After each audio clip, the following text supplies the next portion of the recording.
first question is animal-based protein versus vegan protein.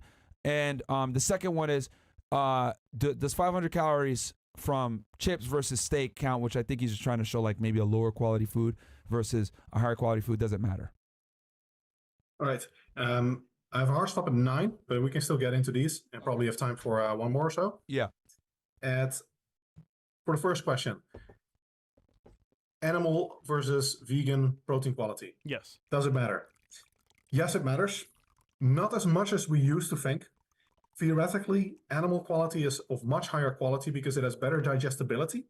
The body has trouble digesting plants. They have fiber. They have they have defense mechanisms that are not easy. They're not easy for the body to absorb and digest. So that is a negative factor. Plus the amino acid mixture, like all the different amino acids that are in the protein, they're very different from the body. Like a piece of steak, the amino acid mixture in that is very close to that of our meat. Animal meat of all kinds at a biological level is not that dissimilar.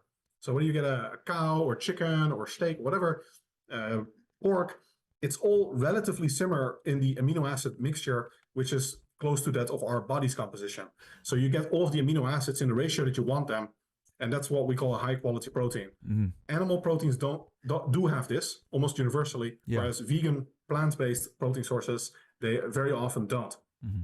However, it seems that the body is very good at using the different amino acids from different foods and also using the free amino acid pool to basically mix and match and create the non-essential amino acids from the other ones. So you need some additional protein. My recommendation, typically, if you want to keep it simple, is if you want to do a completely plant-based diet, then increase your protein intake by some 20%, about 1 gram per pound, or if you want to be exact, I think it's 2.3 gram per kilogram. Mm-hmm. That's about optimal. If you supplement royally with a protein powder that's 80% pea protein, 20% rice protein, that's a really good mixture with almost a high quality protein source, both in digestibility and in the amino acid mixture. So you don't need that much additional protein. If you're just winging it and just eating whatever as a vegan, then your protein intake might be very, very high if you want to be optimal, because you might be covered for all the amino acids, but leucine is still very low, or lysine is still very low. Like there are some of these amino acids that you just might be lacking. And if they're essential, you're rate limited by that amino acids. So it matters and you need additional protein, but the question is how much. And if you rely on a protein powder, then the answer is not that much extra. Yeah. And who was it? I got to give credit to Lane Norton. I know he made a video about this and he said exactly what you said, that unfortunately, plant-based protein just doesn't have the same quality because it's lacking in leucine, which I think, if I'm not mistaken, please correct me, Menno, is the number one amino acid when it comes to muscle protein synthesis. And vegan proteins simply just don't have enough of it. So you need to consume more vegan protein to get the same quality of protein that you would get from an animal-based product. Yeah, that's basically true, yeah. Okay. So yeah, guys, so all the vegans out there, man, y'all can stay vegan, but maybe what you said, they should be consuming maybe 2.3 per kilogram of grams of protein? Yeah, if you rely on the protein powder, you're going to be good with that amount. Okay. So versus an animal guy is consuming, if I'm not mistaken, you said 1.7 per kilogram. Yeah, I typically recommend 1.8 if you really want max gains. 1.6 in the literature is enough, but 1.8 should really get you covered. Okay. And if you're doing protein to be safe, 2.3. Yeah, as a vegan. Bam. Okay. Man, you guys better like the goddamn video, bro. You're not going to get value like this anywhere else. Let's see here. Do we got a bunch of these questions still? We might have to do a part 2 with just simply Q&A. Yeah. For the people, because Menno's got to go, guys. He's a busy man. And he's on European time, so he's here in the United States right now. But obviously, we'll do a part 2. Yeah, we could do a part 2. Yeah. Let's see here. We'll try to fire around these questions here. We got a few more minutes. When is Andrew Tate coming on the show again? Shout out to from Stockholm, Torren Dans and La Video.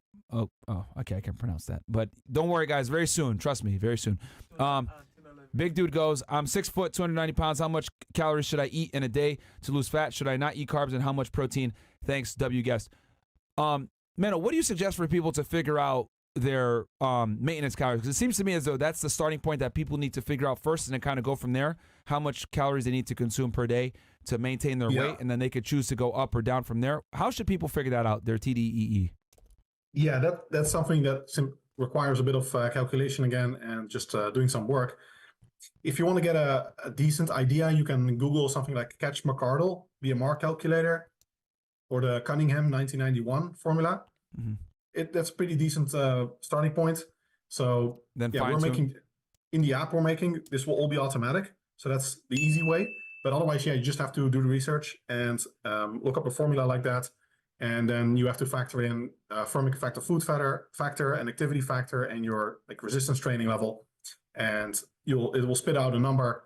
And the accuracy of that depends on how well you put in the inputs. So it just requires a bit of research. Real quick, when it comes to measuring calories as well, for example, calories from a chips or from steak. Oh shit, we forgot that one. Sorry. How do you break that down? Because that's actually a very good question. Yeah, is 500 calories from steak versus chips the same? How do you break that down? They are almost the same. They are not exactly the same because, especially if you're comparing a higher protein versus a lower protein food, there's going to be a difference in the thermic effect of food. So basically, the steak is going to increase your energy expenditure more than the chips. The chips are going to have very little effect on your energy expenditure. It's very easy for the body to metabolize, digest, and absorb them.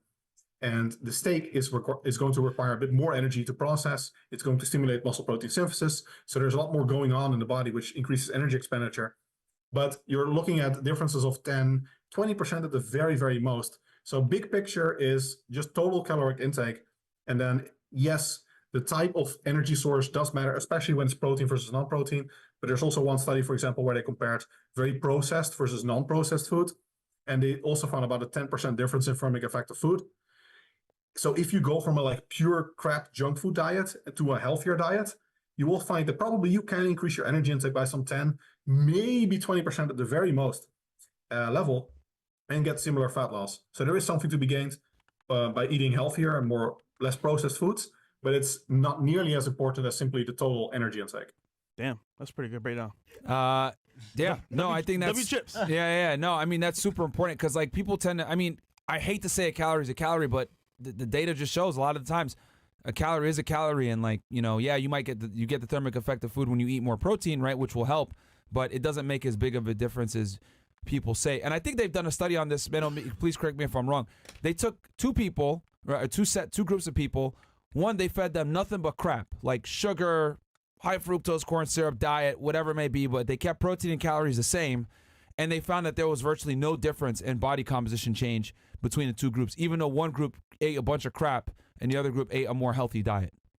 Yep, they've done multiple studies like that, actually, with different types of sugar, replacing rice with sugar, different types of carbs.